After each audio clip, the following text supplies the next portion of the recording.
Olá, meus irmãos e irmãs, sejam bem-vindos ao canal Vinícius Siqueira. E se você ainda não é inscrito aqui no canal, se inscreva aqui no canal e não esqueça de ativar o sininho das notificações. Todos os dias são postados vídeos abençoados aqui no canal para te abençoar. Vamos a mais uma palavra do Senhor. Onde não há revelação divina, o povo se desvia, mas como é feliz quem obedece à lei. Provérbios 29:18. Devemos conceber e viver sonhos. Sem profecia, o povo se desvia. Sem profecia, ou seja, sem visão, não há esperança no amanhã. A galinha deve chocar o ovo para que o pintinho consiga quebrar a casca. Devemos conceber os sonhos e as visões de Deus, para que esse sonho e essa visão rompam a casca e deem a luz na realidade física. Que sonhos você tem? É um sonho carnal ou um sonho que provém de Deus? É importante separar isso, porque mesmo os sonhos de lascívia se manifestam na terceira dimensão física. Existe uma grande diferença entre o desejo carnal e um sonho saudável. O sonho se distingue pela esperança no amanhã e não se relaciona com a injustiça e o pecado. Em contrapartida, o desejo carnal sempre mantém relação com a ilegalidade e o pecado. Existe uma razão pelo qual Moisés fracassou em seu plano para salvar seu povo quando era jovem. Seu fracasso se deu ao fato de que ele sonhou segundo seu próprio critério. Por mais que um sonho seja bom ou agradável, se ele não provém de Deus, não é mais que uma ambição humana. Abraão e José superaram a dificuldade porque sonharam juntamente com Deus. Existe um sonho que provém de Deus, que recebemos por meio da comunhão com Ele. Deus nos faz sonhar por intermédio da Bíblia, do Espírito Santo, da pregação ou em um momento de oração. O sonho de Deus é imenso em comparação com o sonho do homem. Moisés sonhou com a libertação de seu povo. No entanto, Deus sonhou com a exaltação de Israel entre as nações, como uma nação sacerdotal. Deus disse a Moisés: "Vocês serão para mim um reino de sacerdotes e uma nação santa." Essas são as palavras que você dirá aos israelitas. Êxodo 19:6. Assim, o sonho de Deus é maior e mais amplo. É por essa razão que devemos sonhar os sonhos ilimitados de Deus e devemos agarrar-nos a esse sonho por toda a vida, como José fez. É aí que o sonho de Deus nos faz superar qualquer tipo de circunstâncias e obstáculos. O sonho que provém de Deus pertence à quarta dimensão. É o sonho que domina e se manifesta na terceira dimensão. Eu o convido agora a avaliar o sonho que você guarda em sua quarta dimensão e modificar seu sonho da seguinte forma.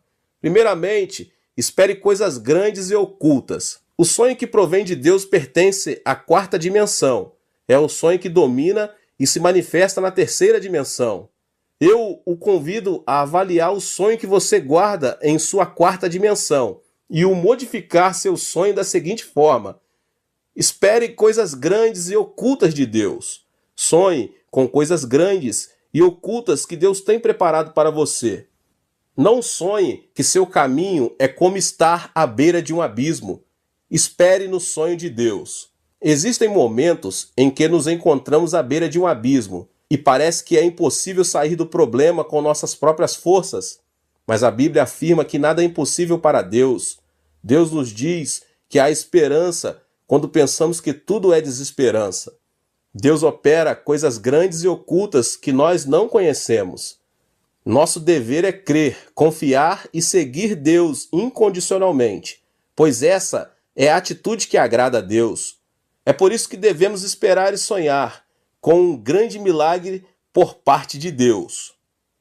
Foi no final do ano de 1965, enquanto esperava um voo de regresso no aeroporto do Rio de Janeiro, no Brasil, logo depois de ter dirigido uma cruzada nesse país, que um homem com o uniforme da polícia se aproximou de mim e pediu meu passaporte.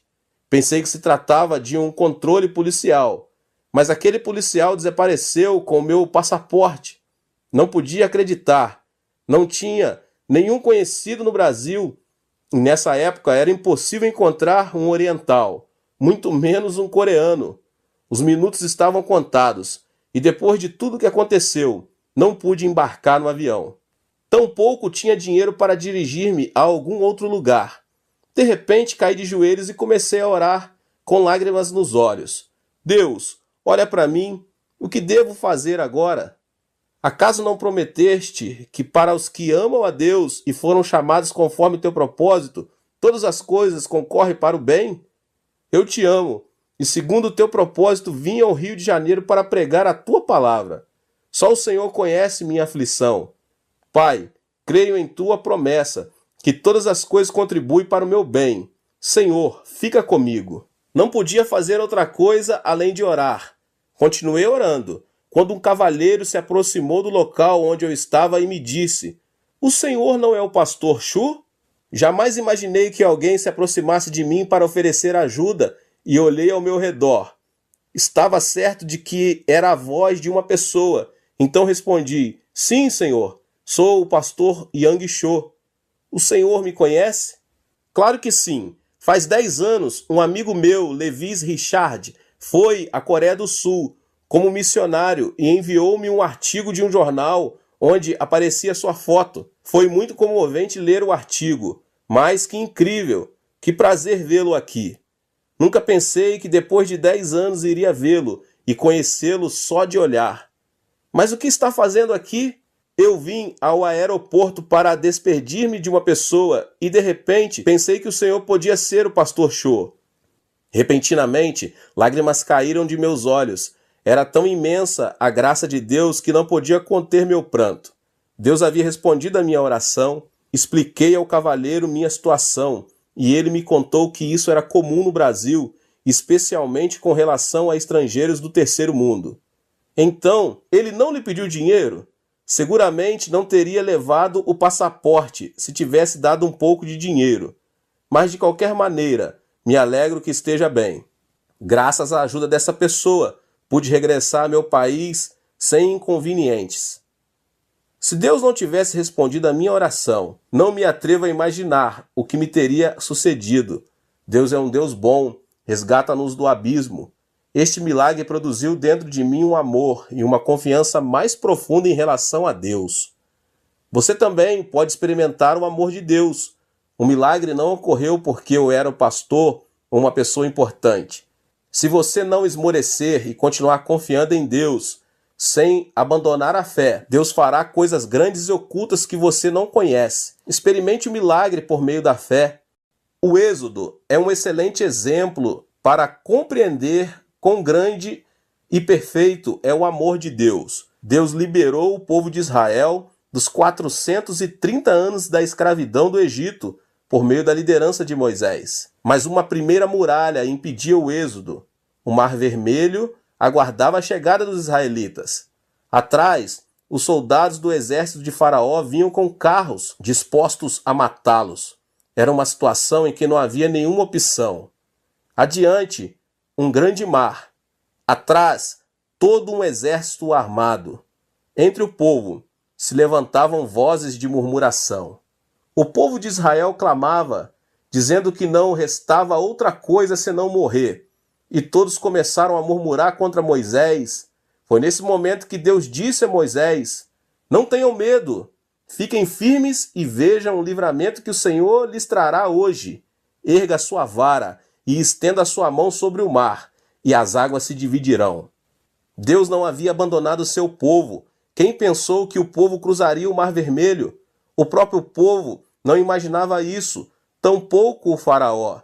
Deus tem coisas grandes e ocultas preparadas que com sabedoria humana é impossível discernir. O Mar Vermelho se dividiu em dois quando Moisés ergueu a vara sobre ele. O povo de Israel se arrependeu de ter ofendido a Deus, voltou a agarrar suas mãos de poder e conseguiu cruzar o mar com êxito. No afã de alcançar seus escravos, os egípcios também tentaram atravessá-lo. Mas algo incrível aconteceu.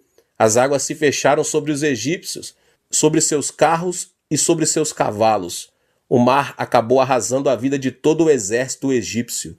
A divisão do Mar Vermelho não foi um fenômeno natural. Por meio dele, Deus mostrou a seu povo aquelas grandes coisas e ocultas que tinha preparado para ele. Deus não muda e está conosco hoje, sustentando-nos com sua mão de poder.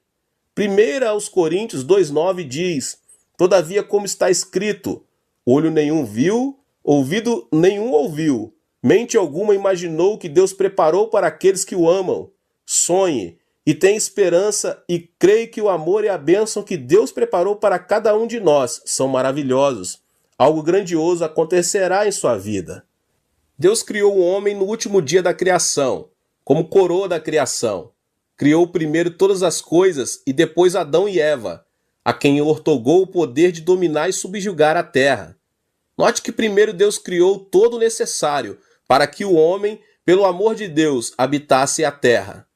O mesmo Deus que preparou a criação para Adão e Eva pudessem habitar a terra, preparou nossa vida para que em Cristo Jesus experimentemos o novo nascimento. Deus predestinou nossa salvação antes da criação do mundo. Não que tenhamos pecado por acaso, e por acaso se abriu um caminho para a nossa salvação. A cruz de Jesus Cristo era um evento pré-determinado para redimir nossos pecados. Gênesis 3,15 diz: Porém inimizade entre você e a mulher, entre sua descendência e o descendente dela. Este lhe ferirá a cabeça, e você lhe ferirá o calcanhar. Esta palavra implicava muitos eventos que ocorreriam no futuro. É importante saber que a cruz de Jesus não foi uma casualidade, mas sim um plano pré-determinado. O Senhor veio à terra em carne, nasceu do ventre da Virgem Maria, o que indica que Jesus, semente da mulher, iria converter-se no inimigo do diabo. Ou seja, Deus havia antecipado o plano da salvação por meio de Jesus Cristo, antes do momento da queda de Adão e Eva. 600 anos antes de Cristo, o profeta Isaías profetizou que Cristo morreria crucificado. Isaías 53, 4 e 5 diz: Certamente ele tomou sobre si as nossas enfermidades, sobre si levou as nossas doenças. Contudo, nós o consideramos castigado por Deus atingido e afligido, mas ele foi transpassado por causa de nossas transgressões, foi esmagado por causa de nossas iniquidades. E o castigo que nos trouxe a paz estava sobre ele, e pelas suas pisaduras fomos curados. Esta passagem da Bíblia nos revela quão determinado estava o plano da salvação, a razão pela qual podemos ser salvos, por meio da fé em Jesus Cristo, deve-se ao fato de que o Senhor preparou o caminho para a salvação. Foi-nos revelado o segredo de que, por meio da fé em Jesus Cristo, recebemos o perdão dos pecados, justificação e salvação. O amor e o poder de Deus são tremendos. É impossível entender a obra de Deus com o intelecto sensorial, porque Deus supera o intelecto. Portanto, devemos crer no que Deus nos preparou. Não devemos cambalear em nenhuma circunstância, mas sim crer que Deus predeterminou tudo. A solução não se encontra em nossas mãos, mas nas mãos de Deus. Recorde o que a Bíblia diz em Jeremias 33, 2 e 3. Assim diz o Senhor que fez a terra, o Senhor que a formou e afirmou. Seu nome é Senhor. Clama a mim, e eu responderei e lhe direi coisas grandes e insondáveis que você não conhece. Creia na promessa da palavra e tenha esperança. Temos a bênção de ser pessoas que veremos coisas grandes e ocultas de Deus. Aleluia! O que devemos sonhar? Devemos sonhar coisas grandes e ocultas. Não devemos sonhar que a escuridão arrasará nossa vida, mas sim devemos crer em coisas grandes e ocultas. Devemos sonhar com coisas positivas e otimistas, com esperança. E Deus operará coisas grandes e ocultas a nosso favor. Deus operará milagres inimagináveis. Temos de abrir a boca para que Deus encha de milagres. Deus é capaz de fazer infinitamente mais do que tudo quanto o que pedimos ou pensamos, de acordo com o seu poder que atua em nós. Ouça agora este testemunho. Esta é a história de uma mulher negra que vivia junto com seu filho nos Estados Unidos. Assim que se divorciou do marido, essa mulher mal conseguia sobreviver. No entanto, seu filho insistia dizendo: Mamãe, compre o gato para mim, compre. O problema é que a mãe não tinha dinheiro suficiente para comprar um gato, e as palavras do filho feriram seu coração. Todos os meus amigos têm cães e gatos. Por que não me compram um gato, hein? Carinhosamente a mulher disse ao filho: Filho, vamos orar ao nosso Deus bondoso, pai. Está bem? Deus lhe proverá um gato. Ela tomou a mão do filho e começou a orar. Pai, tu conheces nossa situação. Dá-nos um gato. Não temos dinheiro suficiente para comprar um gato. Deus Pai, suplico-te de todo o meu coração. Tem misericórdia de nós. Em nome de Jesus, amém. Assim que terminara a oração, o filho perguntou: Deus nos dará mesmo um gato? Sim, querido. Nada é impossível para Deus. Um gato não será nada difícil para ele. Esperemos o gato e continuemos orando. Deus ouve nossas orações. Esperemos e sonhamos. A mulher continuou orando junto com o filho. Era de tarde e o sol ardia. A mulher tecia no jardim enquanto o menino brincava com um aviãozinho de papel. De repente, algo extraordinário aconteceu. Tratava-se de um vulto escuro que caiu no jardim de sua casa. Era nada menos que um gato. Tanto a mulher como seu filho ficaram petrificados. Um gato havia caído do céu. Eles começaram a pular e a soltar gritos de júbilo. Deus havia respondido à sua oração. Esse relato foi difundido em todo o país por meio dos jornais e da televisão, em um artigo que se intitulava Um Gato Caído do Céu. Dias depois, alguém veio vê-los e disse que era dono do gato. Era incrível. Por acaso ele era o dono do gato caído do céu? Seu argumento: era um vizinho que vivia a 800 metros deles e não via seu gato desde que este tinha subido em cima de uma árvore. Sua explicação era que, por mais que tivesse tentado, não pudera fazê-lo descer. No final, quando o vizinho resolveu inclinar a árvore para alcançar o gato, não conseguiu segurá-la e soltou-a. Como consequência, o gato voou e caiu a 800 metros no jardim da casa dessa mulher negra. E o homem continuou insistindo em que devolvessem o gato. No entanto, nem a mulher nem seu filho quiseram devolvê-lo. Disseram que se tratava de um presente de Deus. No fim, o caso foi levado a juiz. Agentes profissionais do tribunal realizaram um estudo do caso. Puseram um gato artificial naquela árvore da qual, insistiu o vizinho, o gato voara. No entanto, o gato não voara por mais de 20 ou 30 metros. A conclusão a que chegaram os agentes foi que o gato não poderia voar os 800 metros. A sentença do tribunal foi: esse gato é um presente de Deus. É uma história pouco comum, mas Deus é um Deus que torna essas coisas possíveis. Sonhe com algo inimaginável. Os grandes e os pequenos sonhos formarão sua vida. Deus quer que esperemos e sonhemos com grandes milagres. É aí que esses sonhos se convertem em nossos sonhos. Devemos ter a convicção de que Deus preparou algo maravilhoso para a nossa vida. Devemos sonhar que Deus revelará coisas grandes e ocultas. Ore e não esmoreça. Projete algo claro em seu coração. Escreva-o em uma folha de papel. Ore até receber uma meta clara e ter convicção. Avalie sua meta à luz da palavra de Deus. Qual é seu sonho? Convido-o a escrever seu sonho em um papel. Leia-o e leia-o todos os dias, pois verá como seu sonho se faz realidade. É muito importante que possa visualizar a realidade do sonho como uma realidade já estabelecida, pois isso será de fato o que obterá. Espere e creia que seu sonho já é uma realidade palpável. Em certa ocasião, dirigi uma conferência sobre crescimento da igreja na Austrália. A atitude dos pastores australianos era negativa, ainda que garantisse que o crescimento da igreja era possível, mas na Coreia do Sul e nos Estados Unidos, e não na Austrália. Seu argumento era que os australianos não iam à igreja porque amavam o esporte e o tempo livre. No último dia da conferência, dei uma sugestão. Preparem um lápis e um papel e escrevam a meta da igreja, a ser alcançada no final de 2 anos. Escrevam o número de pessoas da congregação que desejam ter nesse tempo. Todos começaram a escrever seus sonhos. 50 membros mais em 2 anos. 100 membros, 300, 500 membros, enfim, o número era bastante variado. Continuei. Colhem essa folha no escritório de sua igreja. Cada um observe, ore e visualize a realização desse sonho. O Espírito Santo operará um grande milagre. Após 2 anos, visitei novamente a Austrália. Nessa ocasião, o presidente das Assembleias de Deus nesse país, com lágrimas em seus olhos, disse-me: Pastor, fazia 10 anos que minha igreja não crescia, mas sonhei, orei e alcançamos 100% de crescimento nesses 2 anos. Não só a minha igreja, mas todas as igrejas da Austrália estão crescendo. Era um testemunho vivo de alguém que se atreveu a sonhar e a orar.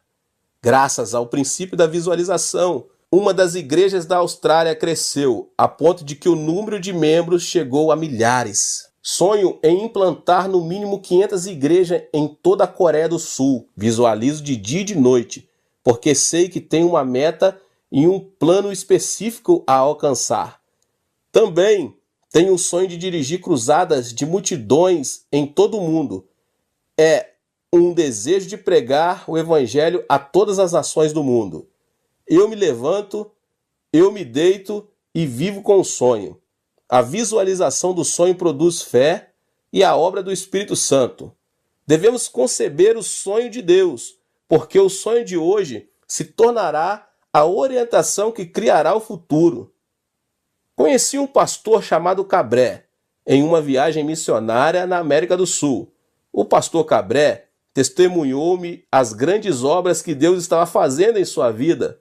Uma mulher tinha vindo receber oração junto com seu filho, que não tinha uma orelha. O pastor Cabré, visualizando o menino com uma formosa orelha, começou a orar com muito fervor. Depois de pouco tempo, uma espécie de nódulo começou a formar-se na parte onde o pastor impôs as mãos.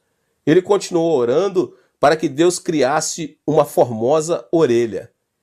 E ensinou a mãe do menino a dizer: olhe, que linda orelha você tem.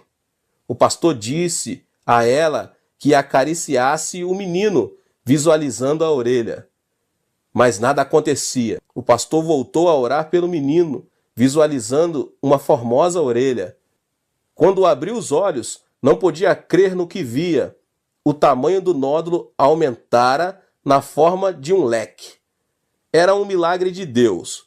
O que você desenhar hoje na fé, com a ajuda do Espírito Santo, é o que obterá no dia de amanhã. A meta do sonho da 4ª dimensão deve ser específica, porque a realidade física da 3ª dimensão não é abstrata, mas uma dimensão específica. Estabeleça e visualize a meta. Você também deve orar até obter uma meta clara e determinada.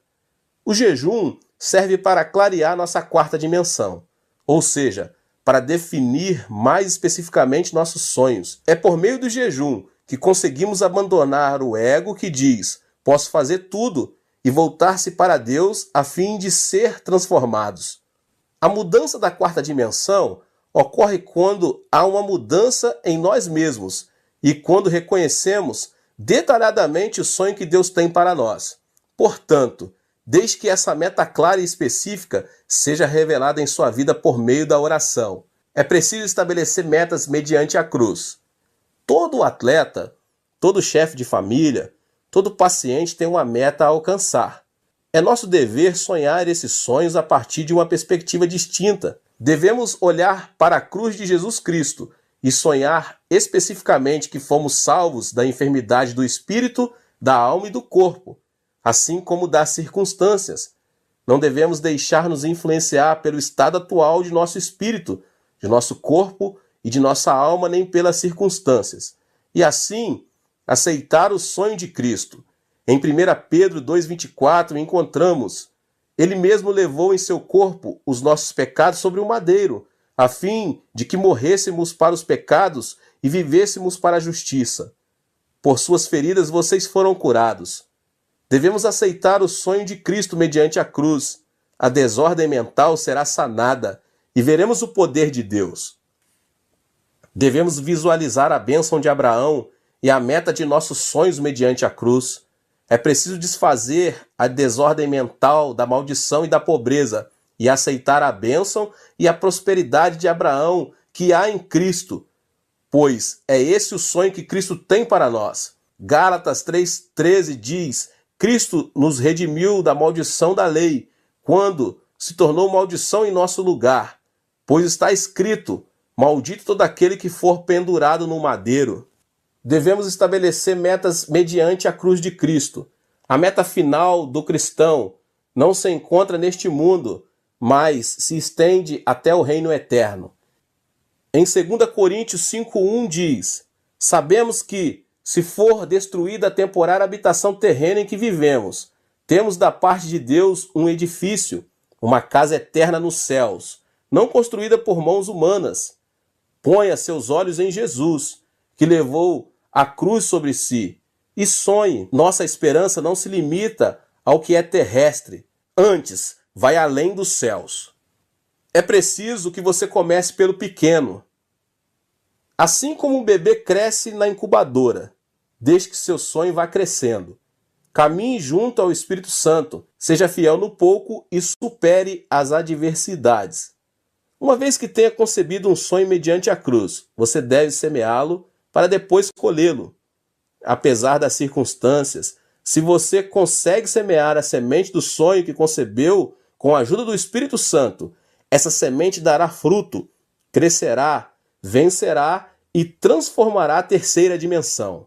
O sonho transformará a morte em vida, a escuridão em luz, a pobreza em riqueza. A mudança de vida se origina de uma mudança de sonho na quarta dimensão. Sonhe, semeie e realize seu sonho. Prepare-se para a realização do sonho.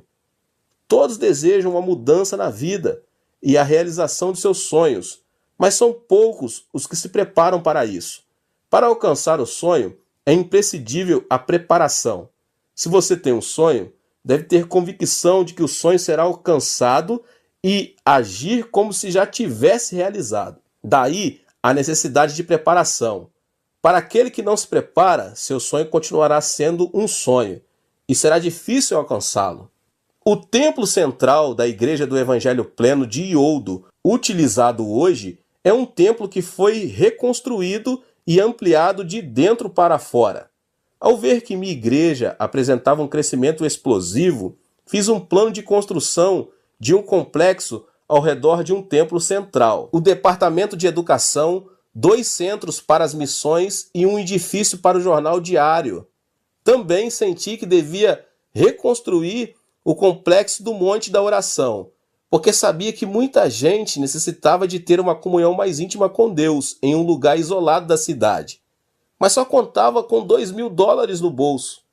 O custo aproximado da construção era de $2 milhões. Mas Deus proveu todos os recursos. Deus é meu capital.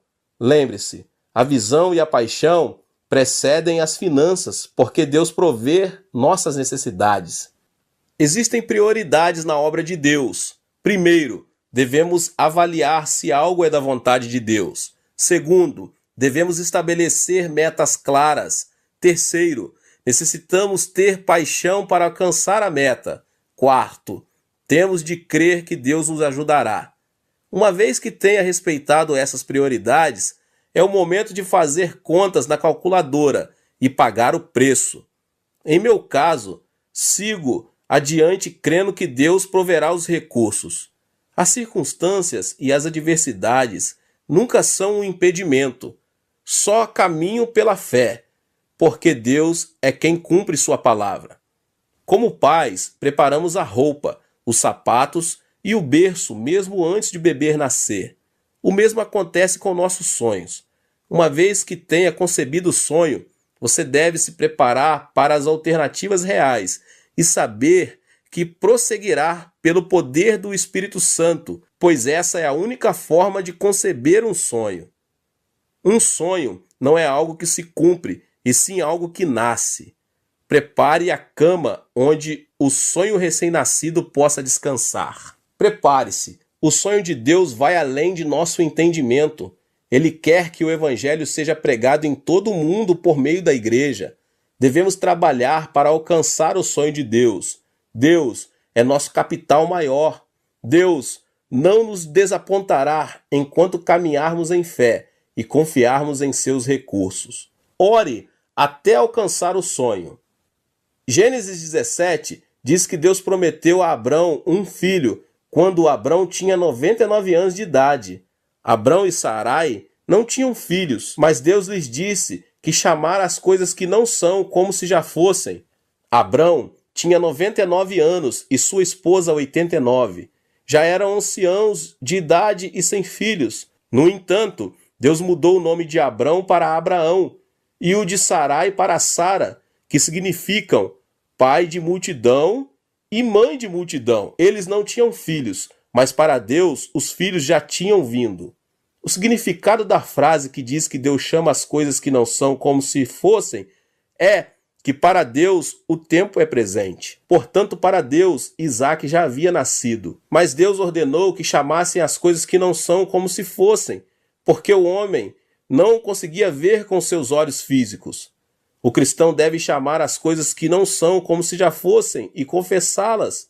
O Senhor Jesus disse: portanto, eu lhes digo, tudo o que vocês pedirem em oração, creio que já o receberam, e assim lhes sucederá.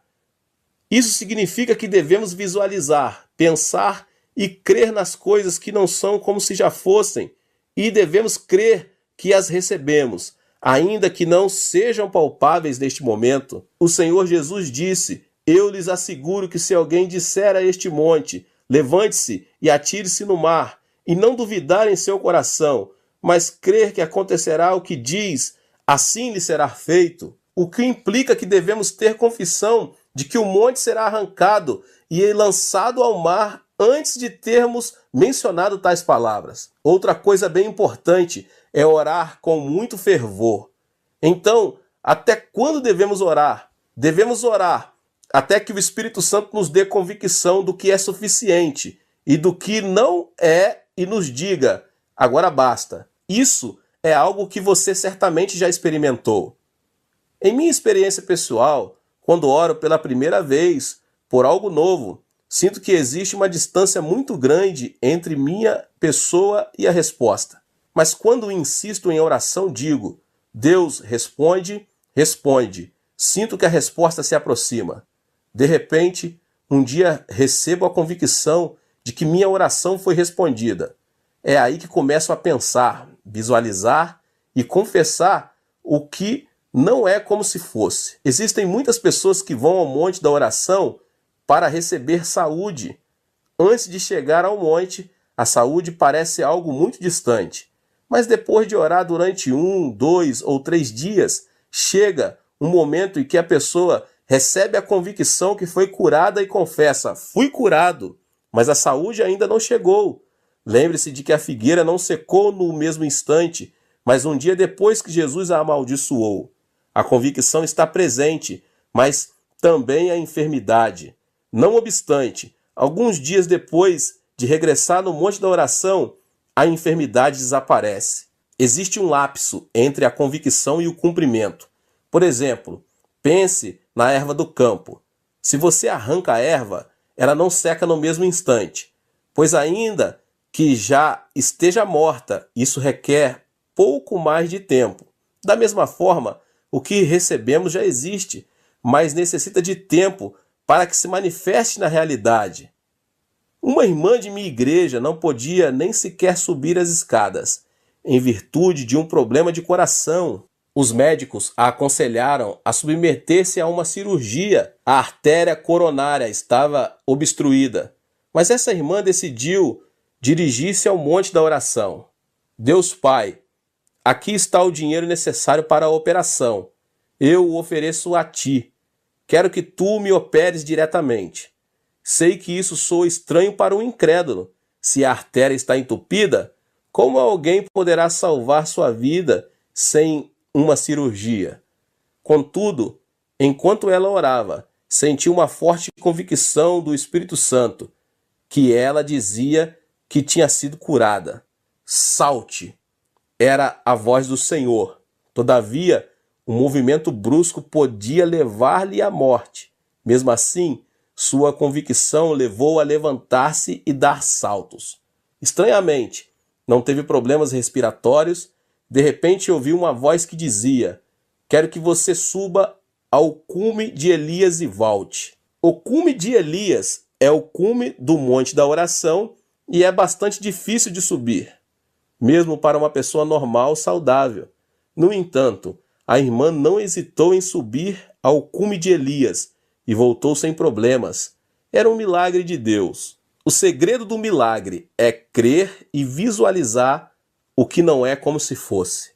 Diante de um pedido, devemos orar sem cessar, até que tenhamos recebido a convicção da resposta. Devemos orar com fervor, por mais que a meta nos pareça demasiado difícil de alcançar. O esposo e a esposa incrédula, o sonho quanto aos filhos, o trabalho, a enfermidade, são como uma grande montanha. Ore por aquela meta, visão e sonho que parecem inalcançáveis ante seus olhos, e não cesse de fazê-lo até que tenha recebido convicção de que seu pedido foi respondido. É preciso visualizar a realização de seu sonho e seja fiel no pouco. O herdeiro da indústria de aço de Carnegie chama-se Charles. Formado apenas na escola primária, começou a trabalhar na fábrica como um peão em todo tipo de trabalho. Apesar de sua posição não ser algo nobre, nunca perdeu o sonho e era fiel em tudo o que lhe encomendavam. Foi fiel pensando que era o dono da empresa e sonhava com um amanhã de êxito. Limpava cada canto da fábrica todos os dias, como se fosse sua casa, e como se ele fosse o dono da fábrica. Seus colegas o criticavam, mas ele limpava a fábrica em dias de sol ou de chuva. Sonhava que a fábrica era sua propriedade. A atitude desse trabalhador terminou comovendo o coração de toda a gente. Sua fidelidade serviu como mérito para começar a trabalhar como um empregado no departamento de limpeza. Assim que ascendeu como empregado, continuou trabalhando com a mesma fidelidade de antes.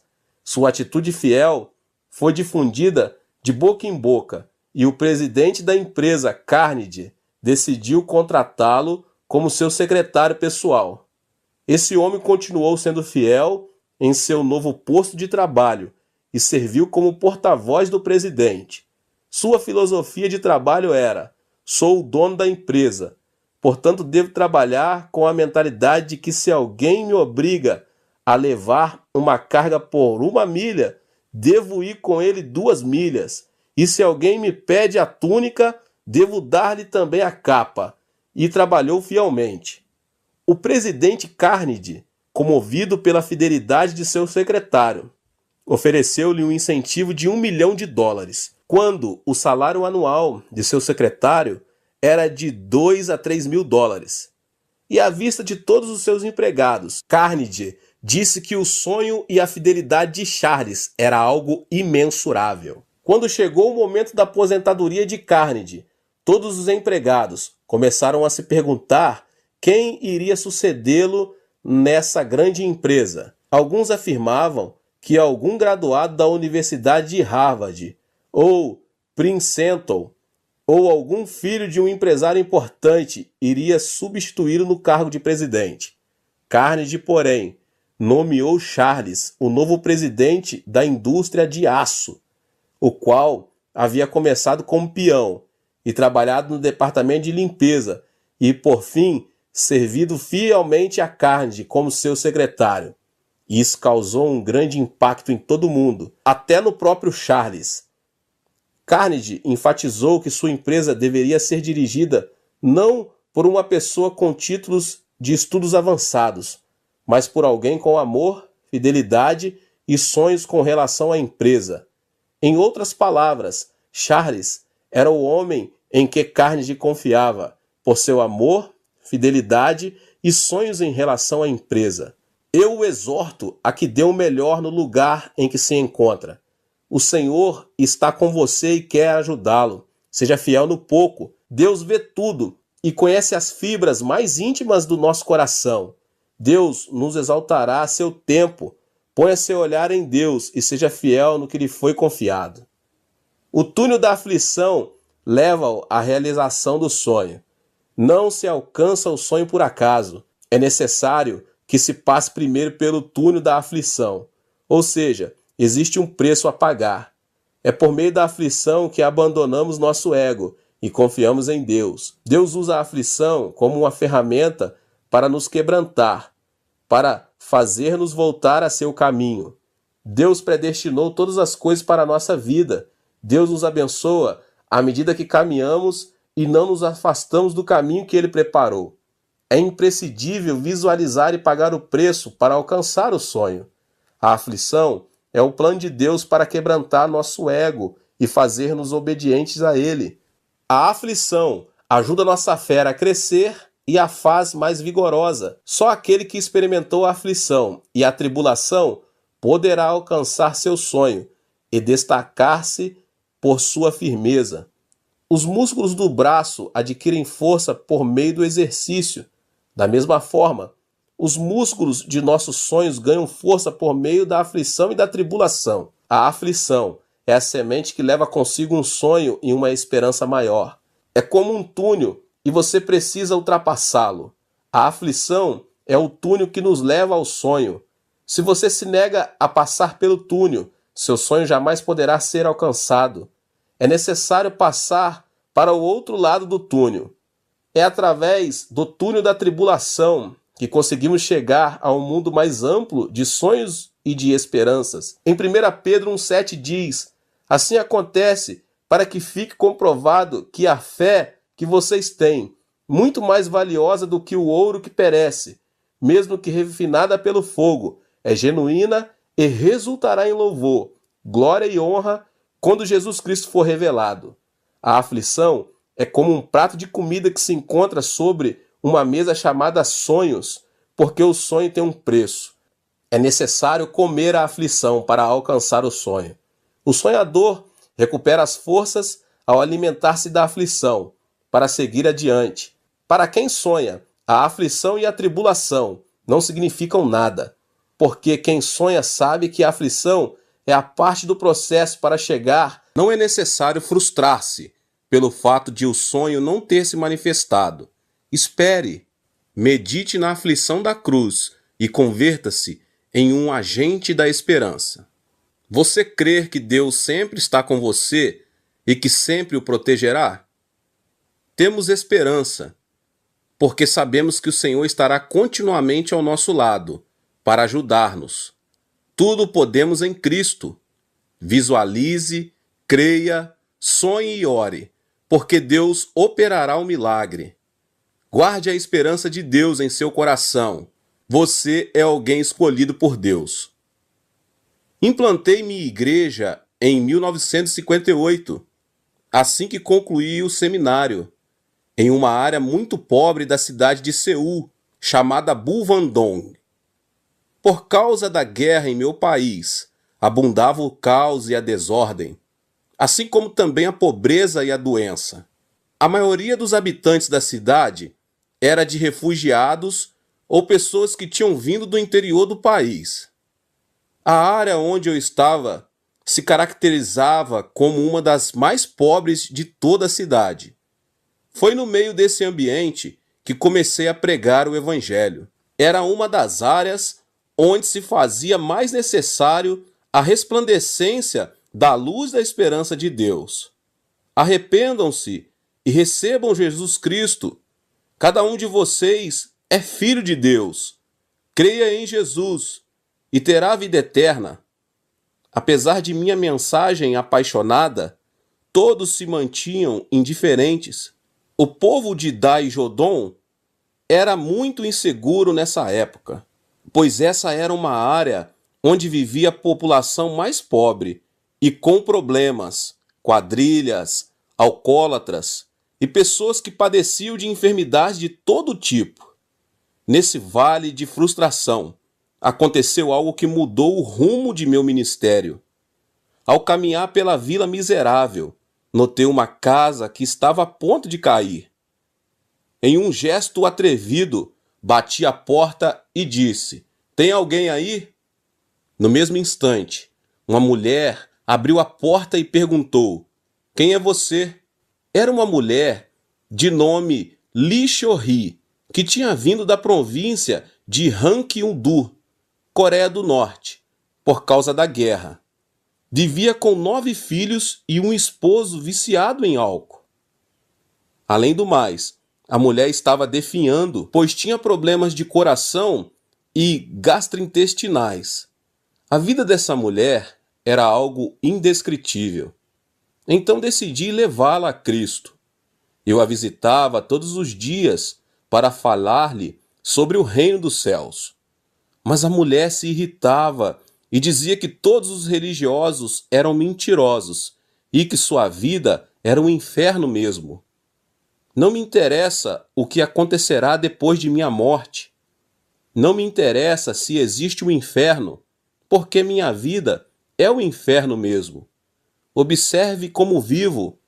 Preciso viver bem agora, e não depois da minha morte. Vá embora daqui. Fui para pregar a ela, mas no final terminei ouvindo uma pregação.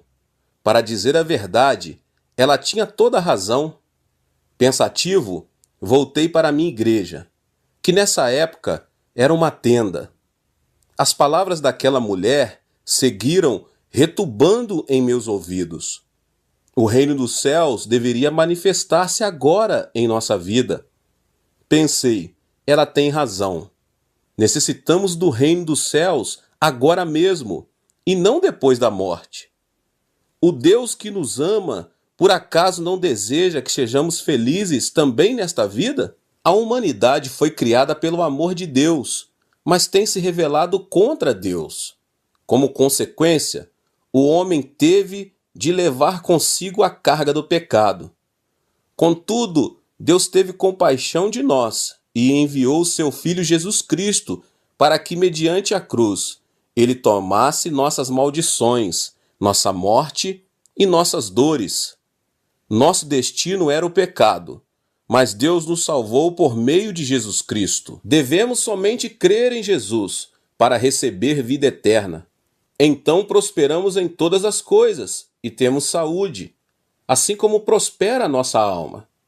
Essa é uma bênção universal, e não só para alguns escolhidos. Por meio da cruz, Deus nos salvou de forma integral. A mensagem da cruz não trata apenas da salvação do espírito, mas também da salvação da alma, do corpo, das circunstâncias. Em outras palavras, a salvação é integral. E essa é a mensagem do Evangelho. Porventura existe um amor maior que esse? É por meio da fé que recebemos o perdão dos pecados. É por meio da fé que recebemos libertação de toda maldição.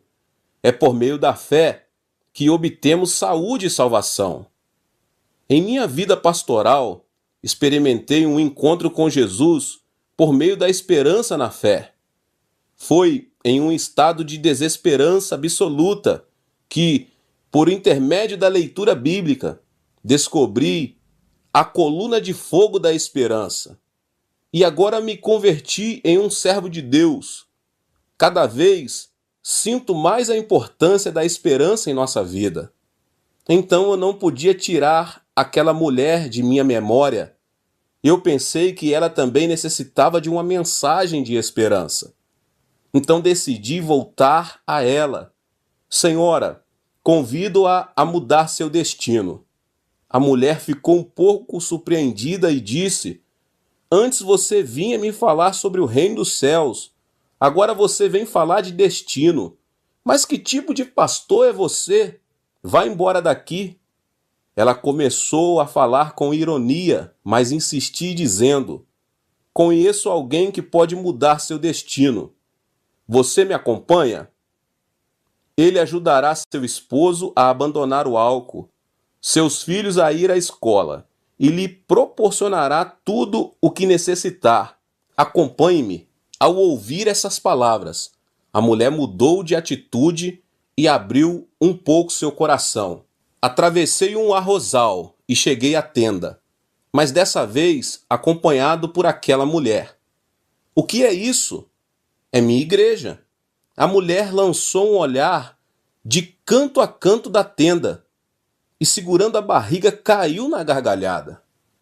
É você quem precisa mudar de destino.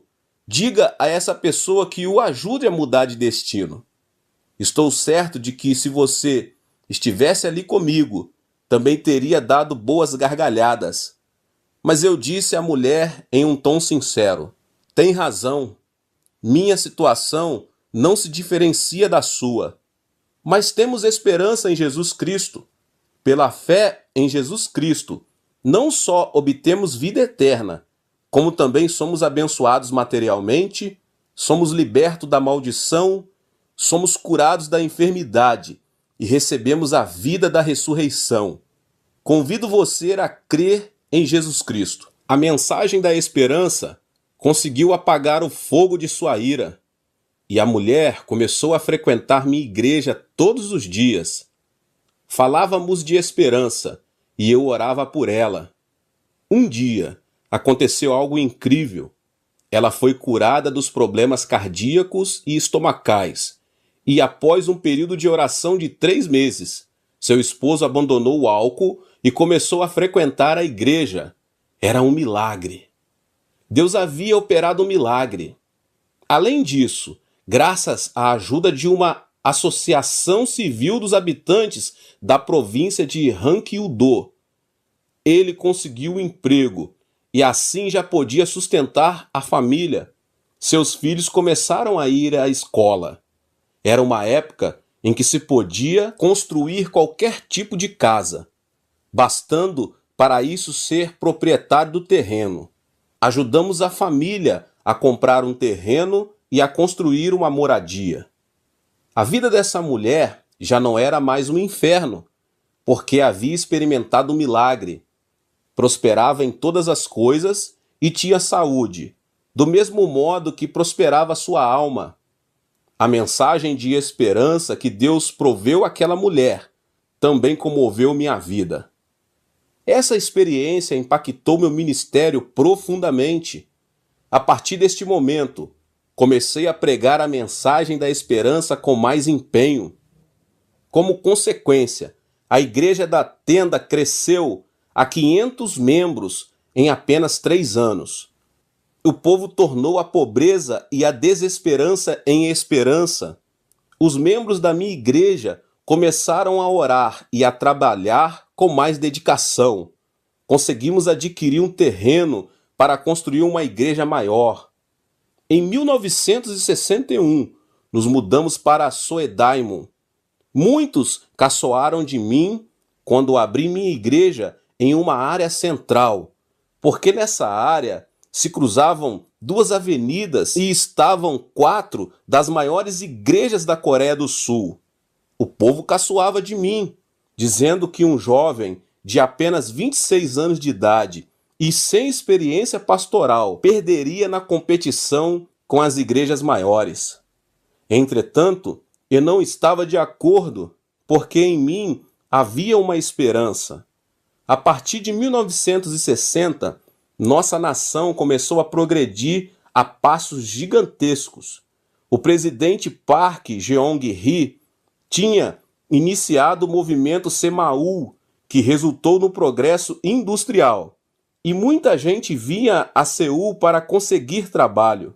Os que vinham do interior do país formaram sua própria comunidade. Era gente humilde, sem dinheiro e de baixa escolaridade. O povo superava o frio do inverno com carvão, o que provocava muitas vezes incêndios por causa do vento. Mas não havia alternativa. Senti também que necessitava de uma mensagem de esperança. Pensei que essa triste realidade era nada menos que uma oportunidade que Deus nos dera para pregar o Evangelho. Não se tratava de uma ética ou de uma religião, nem sequer do próprio cristianismo, mas de uma mensagem de esperança que dizia que, por meio da fé em Jesus Cristo, o indivíduo podia receber a salvação integral. Essa foi a razão pela qual muitos servos de Deus e denominações me criticaram.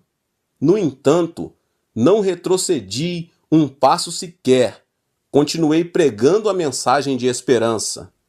Multidões de pessoas se aproximavam de minha igreja para ouvir a mensagem de esperança. Algumas denominações nos criticavam por orar clamando em alta voz. Dizia-nos que a igreja era um lugar santo e não deveria clamar ou louvar a Deus com palmas e gritos de júbilo. Para dizer a verdade, meus irmãos e irmãs, as pessoas de classe alta e média não necessitam chorar e clamar a Deus com todo o coração. Mas minha igreja era constituída por pessoas sem dinheiro, sem educação e sem apoio algum. Aqueles que estão em um mundo de desesperança não podem fazer outra coisa além de ouvir a mensagem de esperança e consagrar sua vida diante de Deus. Sem lágrimas, seria impossível para eles deixar de lado o estresse e a opressão da vida. Esse é o motivo pelo qual eu disse que era bom chorar diante da presença de Deus, chorar diante de Deus na casa do Pai. E todos os aflitos e necessitados vinham e choravam na igreja, a tal ponto que a oração em uníssono parecia um funeral e o louvor uma festa, pois usávamos as palavras para louvar a Deus. Era assim que o povo se livrava do estresse e alcançava a paz do coração. A salvação espiritual e a fé sólida fizeram a reunião resultar em cura divina.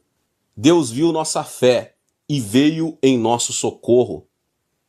Eu me dei conta de que isso era o mais importante para as pessoas e que deveria semear nelas a semente da esperança e dos sonhos. É por isso que não hesito em visitar lugares onde o povo necessita de esperança e de sonhos. Viajei o que equivale a 80 voltas em torno da Terra. Estive na África, nos Estados Unidos, na Europa, na América Latina e em cada canto do planeta. Percebi que todos desejavam a esperança e os sonhos, porque o homem foi criado segundo a imagem de Deus, e o próprio Deus é esperança e sonhos. Portanto, podemos sonhar sonhos preciosos em Deus.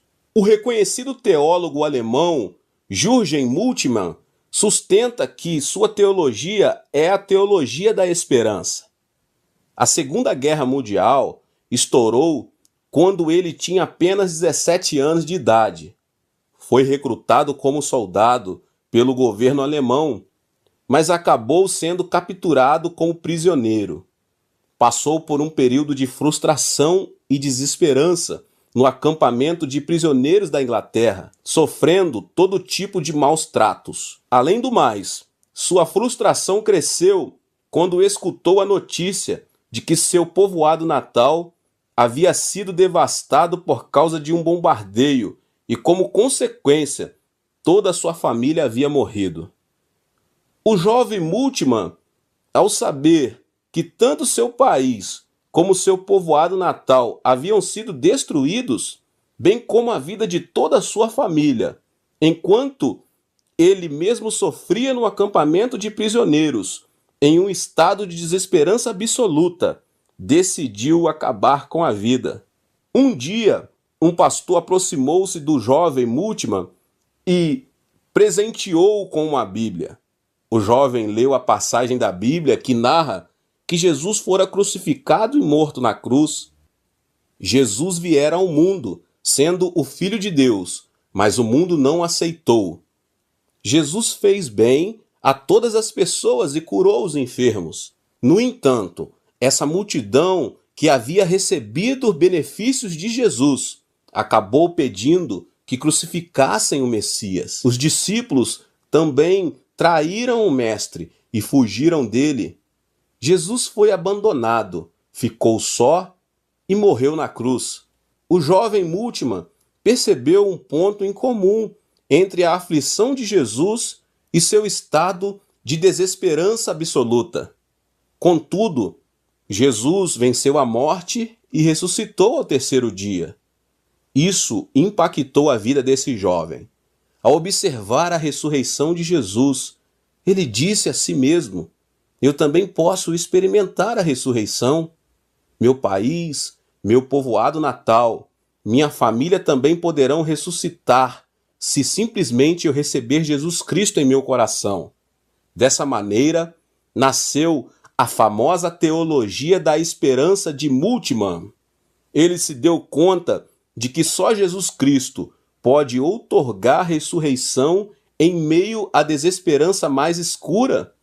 E o jovem recebeu Jesus Cristo como seu salvador pessoal ali mesmo, no acampamento de prisioneiros. A certeza da ressurreição transportou das trevas para a luz, da desesperança para a esperança. O coração do homem se dirige à morte quando lhe falta um sonho. Não se trata de vestir-se, alimentar-se bem ou levar uma alta qualidade de vida.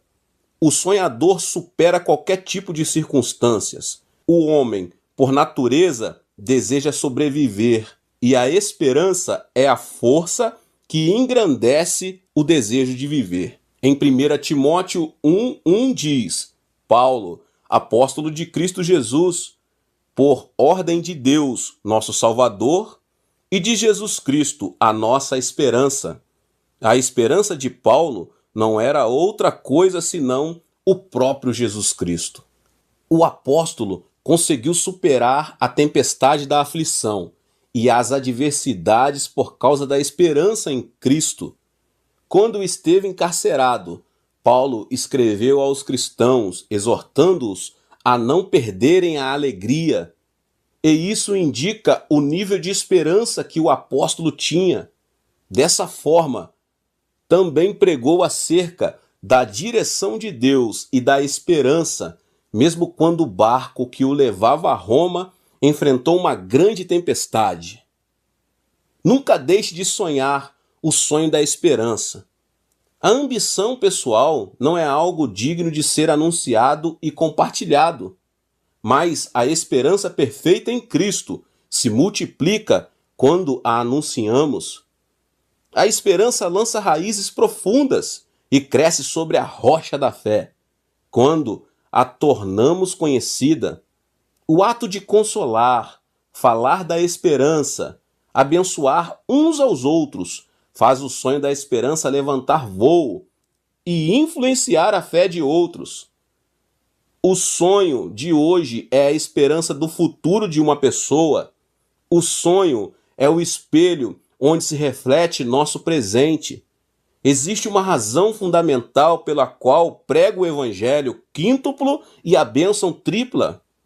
A meta é que as pessoas concebam o sonho mediante a cruz, o sonho de prosperar em todas as coisas e ter saúde, assim como prospera nossa alma. Por mais que as circunstâncias se apresentem adversas a nós, o sonho é o elemento que subjuga e transforma a terceira dimensão.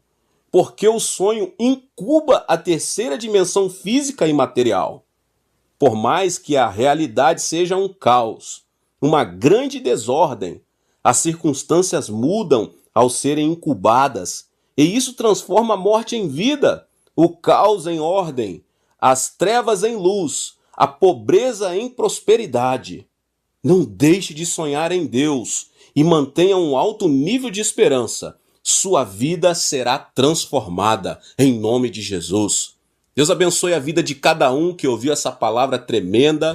Não esqueça de se inscrever aqui no canal e ativar o sininho das notificações. Deixe também o seu like e não se esqueça de compartilhar com as pessoas que você mais ama. Nos vemos nos próximos vídeos. Até mais. Levanto os meus olhos para